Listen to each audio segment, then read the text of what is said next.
Hello guys, and welcome back to some more World of Tanks. Today I'm doing part 2 of my collaboration reviews, which is basically just going through all the collaborations World of Tanks has done. I'm just giving a little rundown on how good or bad I think they are out of 10. Obviously, as I said in the first part, I prefer if none of these existed, but they do, so I might as well give an honest review about them, and just kind of go over them a little bit. And the first part we covered WWE, Hot Wheels, Valkyria Chronicles, G.I. Joe, and the Heavy Metal Heroes. So yeah, I might be missing some. If you do know of any others that I've missed, do tell me in the comments, because I'm probably hopefully might be able to do another one. And if you do like the video, give it a like and subscribe, because I'm bringing you more replays in the future. Like I said, don't get to play much these days, so these replays are just random ones in the background. And obviously I'm in the Edelweiss right now, which is one of the Valkyria Chronicle tanks. Terrible game this one, I'm afraid, but there we go. So we're going to start with one of the decent ones. We're going to go for the bands collaboration. So we've done several band collaborations in the past. So they've done Sabaton, and as well as Iron Maiden, and I think another one, to say the least. Now these brought some different tanks. None of these looked out of place, which is great. Which is really nice. They were just slightly different tanks. I think the Bandit was one, and a World War II one. Now you obviously got the 2D commanders. So obviously in the not so distant past, 2D commanders, no one saw your 2D commanders, so it made no difference. So that was good. Obviously now you can see them, so it does make a little bit of difference. But the Sabaton guys all looked just like normal people. The art style didn't look very different. Iron Maiden, on the other hand, obviously was skeletons, so not great. But we've also got Halloween commanders in the game anyway, so there was variations of skeletons in the game anyway. So just bad, but nothing too terrible. Like I said, the tanks were in keeping. There was no OP tanks. They were in keeping. Looked very in keeping with the game, the commanders and the tanks. So I actually give that an 8 out of 10. Not too intrusive. Not too glaring. Nothing like that. So a decent one. I mean, I'm not into any of these bands, so if you are into these bands, probably give them a 9 out of 10, maybe even. Maybe not go that far, but next is the Star Trek one. I think it was just one tank and a couple of 2D commanders. Obviously quite different to the style of the game. The commanders, again, 2D commanders, so not too intrusive.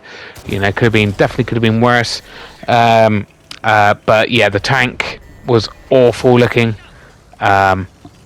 So yeah, just one of those things, to be honest, that it wasn't a massive thing. It was just one tank and a couple of commanders, but at the same time it was pretty terrible.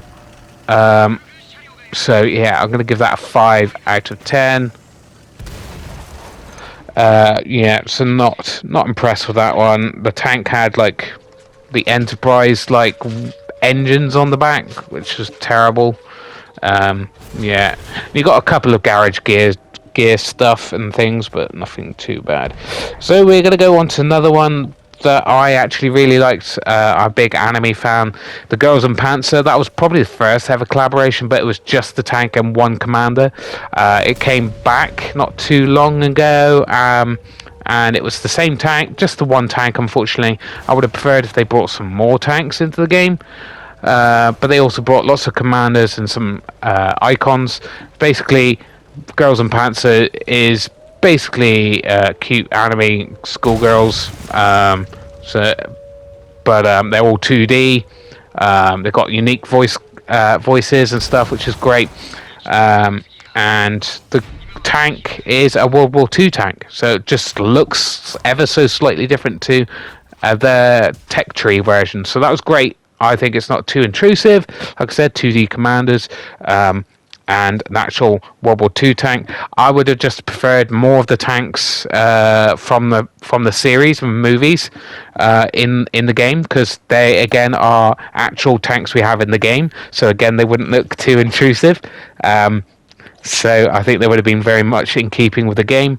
A decent collaboration, give that a good 9 out of 10. Like I said, not too intrusive, in keeping with the game. Just a bit of a missed opportunity not having some more of the tanks from the series and films. Like I said, obviously, if you're not into anime, the characters, 2D characters, might be a bit intrusive for you, and some of the icons and stuff you could stick on tanks look a little bit cartoonish, I suppose. But again, they're just small things you could put on your tanks and nothing major. Like I said, if you're not into anime, maybe give it an 8 out of 10 maybe. Not forced your hand in that one, to be fair. So we're going to go on to another bad one from here, and that's the current one. As I record this is the current one. It's the Turtles collaboration. Now, I think this is a really bad one, to be honest. Mainly because there's several reasons. The commanders, although they're both 2D and 3D commanders, and they're just like in cell shaded comic book style, and they look totally out of place, really garish, not in keeping with the theme of the original game, at least. And that's kind of, I guess, the point these days, that these things are not in keeping with the original game and the general art of the game. But you could say that's pretty in keeping with the game these days. It's pretty Fortnite-y, isn't it, these days, with all these collaborations and stuff. But the tanks are abysmal. They look absolutely horrendous, like bright yellow, giant turtle shells, purple sunglasses on tanks. It's bloody awful. And the tanks are also better than the tech tree variants, and very OP. So, thanks, Wargame.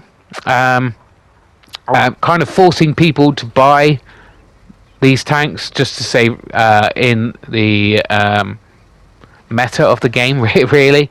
Like, they've got a version of the Manticore, and we all know the Manticore is not a particularly great tank in the game, but they've just made it better overall. Pretty disgusting money grabbing tactics there. Just make these OP tanks that overpriced tanks that people kind of got to buy if they want to stay in the meta of the game. The tier 9 Czech version, the party wagon or whatever it's called, is absolutely horrendous. We just looks awful, and it's just a lot better than the tech tree variant. So why would anybody why play the tech tree variant when you're just going to get outplayed? Well, not outplayed, but just out-tanked by someone who's just paid lots of money for this awful-looking tank. It's just an insult, really.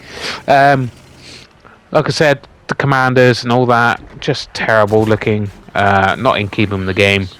A bit of an insult to those who play the game properly. And I'll give it a 4 out of 10. Maybe even less than that if you really want to, guys, because honestly, they're OP tanks. They look goddamn awful. But yeah, what I've written down here is a 4 out of 10. I'm not sure why I gave it a 4 out of 10. Probably I'll give it a 2 out of 10, to be honest. Just really bad. Really, really bad. So, as far as I can remember, this is the last one I'm going to be talking about. And that is the Warhammer 40,000 one. An extremely expensive one. But but I am a massive Warhammer 40,000 fan. And you might be going, well, it's not really in keeping with the game, and I kind of agree. Again, part of this is down to Wargame itself, just how they designed some of the tanks. Some of them do not look in keeping with the game, and they could have done a better job. But in general, we are talking about some 3D commanders, quite a few tanks, some 2D commanders, and at the time, only kind of one of them was OP, I would say, and that was the Ignis, which is a Cold War tank. But now it's not. It's average, I say, compared to a lot of the tanks that have been come out recently. So I had the Ignis, which was a Adeptus Sororitas tank, which is basically Sisters of Battle. They were female warriors, very religious zealots, and the tank looks pretty damn awesome, I think. Again, like I said, I am very biased here. I'm a very big Warhammer 40,000 fan. Prefer if it wasn't in the game, but it is, so that's how I'm going to review it, like I said. And I think the Ignis looks pretty damn amazing. Like I said, a bit OP when it first came out, so that is a bit of an issue. And then we have the Ultramarine tank, which is a TD, which is probably the worst one out of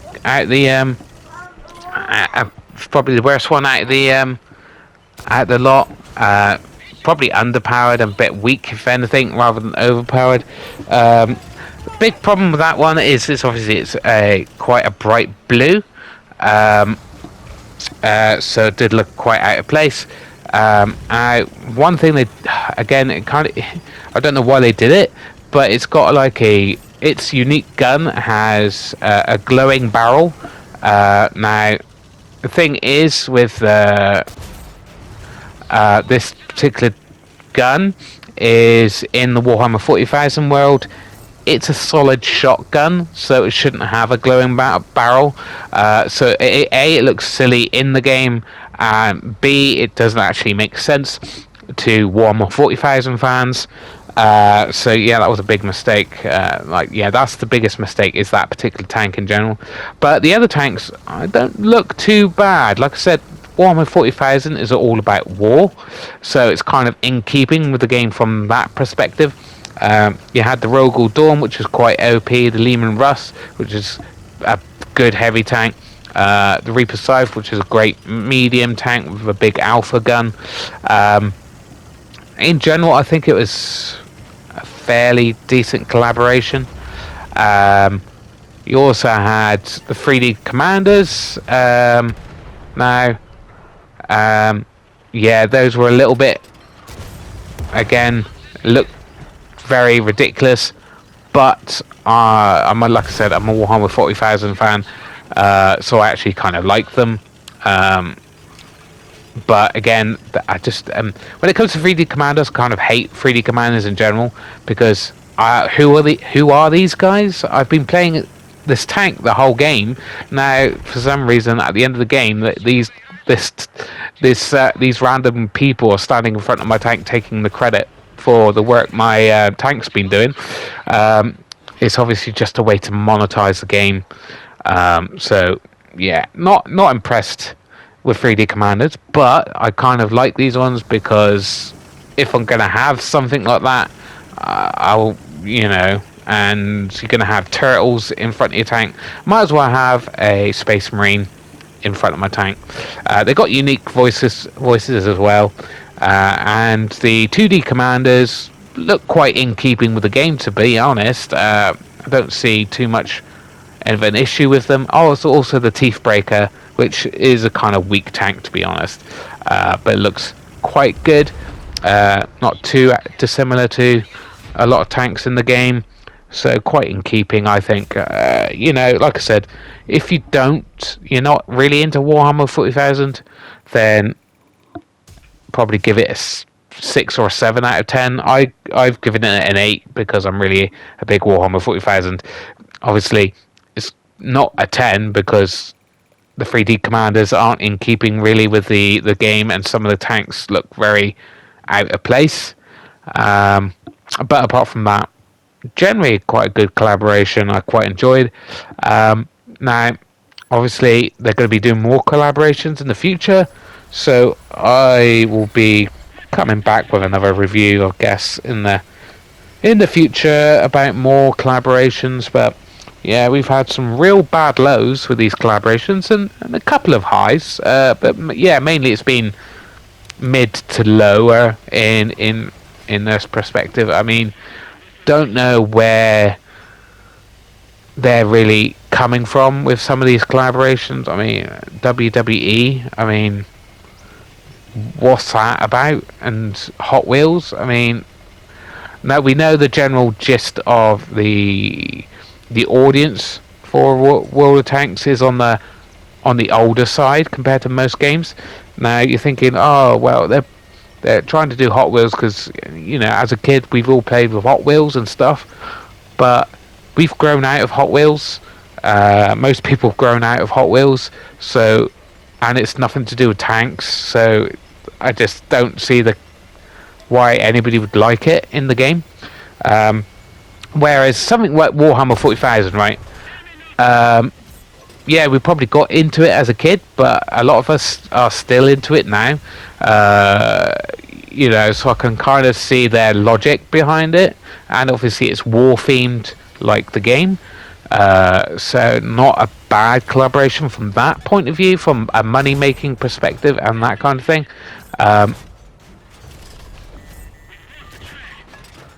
But yeah, in general, I'd obviously just not want them in the game. But yeah. Anyway, like I said, if you did like this video, give it a like and subscribe.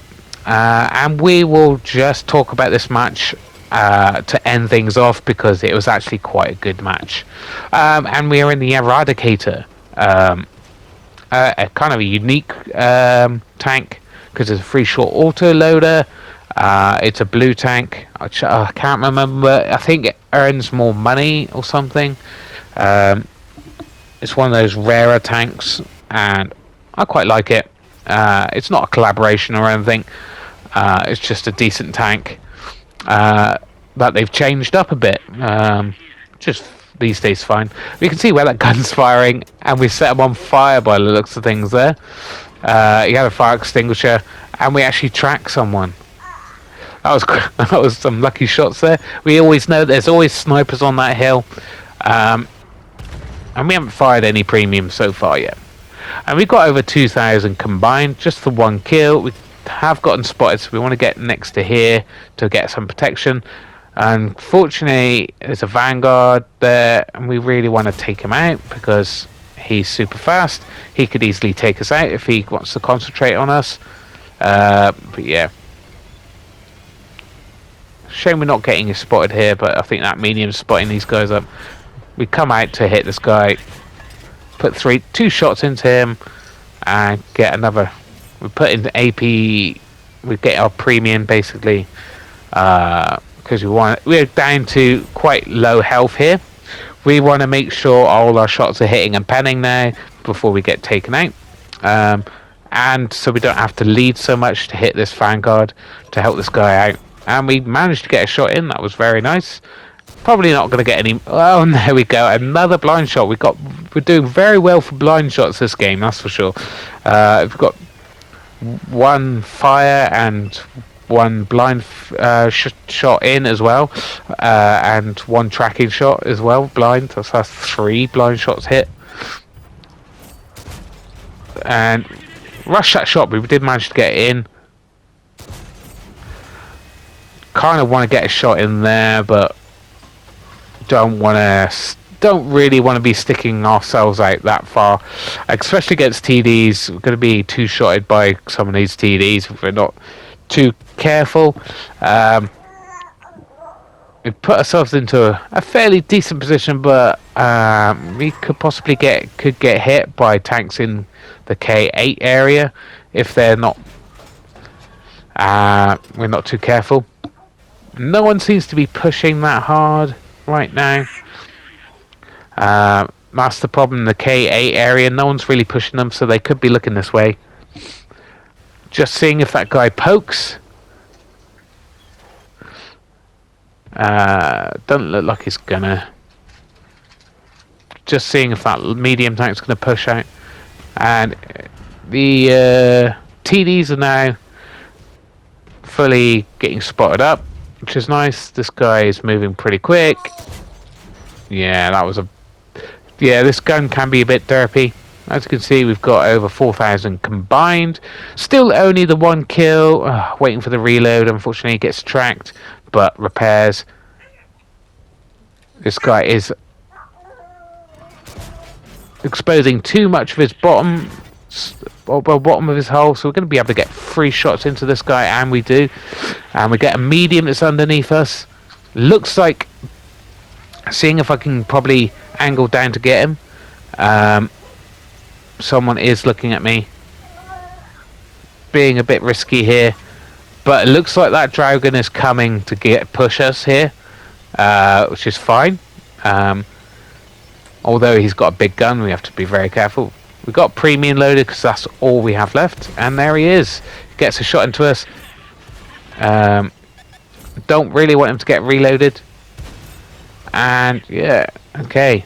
Unfortunately, he's going to have a chance to reload. Might actually push him. We're trying to push him here, and this is why, because he actually fluffed his shot, but we've still got a while to reload. Do we get a reload in time? Just about there, guys. Managed to put him out of the game. That's only our 2nd kill, unfortunately. And yeah, just over 6,000 combined in a tier 8. That's pretty damn good. Will spoil it. We only get a 1st class for this game. Mainly, I think the only reason is because if we got 1 or 2 more kills, we probably would have got mastery. But never mind. It is what it is. Anyway, thanks for watching, guys. See ya.